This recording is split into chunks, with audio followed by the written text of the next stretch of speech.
السلام عليكم. اليوم جيت نحضر معكم مسمن معمر. عندي هنايا زلافه ونص بهذا العبار هذا، ونص زلافه ديال الفينو. غنضيف عليها الملح، معلقه كبيره ديال الخل، خماره ديال الحلوى 8 غرام. غنجمع بالماء هادي من السمره، كلشي كيعرف يصايبها. غنجمعها ونولي معكم. من بعد ما جات العجينه ديالي، عندي هنا بالزيت وعندي لها بلاستيكه. عندي هنايا بصله كبيره مشلوضه، غنزيد عليها الزيت، خليها تشحر حتى تنزل. غنزيد هنا جوج فلفلات عندي مقطعين خضرين، واللي بغى يدير ديال الحمرين مصفين يدير، انا كتفيت هذا الخضر. عندي هنا واحد البكيه ديال الشعريه صينيه، من بعد ما نقطعها في الماء غنقطعها خليتها تتقطع. من بعد ما زدت البصله والفلفلات التانيين ديال الخزوات محكوكين غنخلطهم.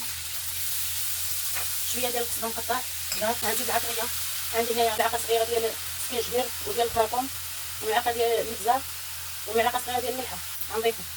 غنضيف ملعقه صغيره ديال الهريسه، اختياريه، اللي بغى يزيد يزيد، اللي بغى يضيف يضيف. ضفت عليهم 10 دراهم ديال الكفته ديال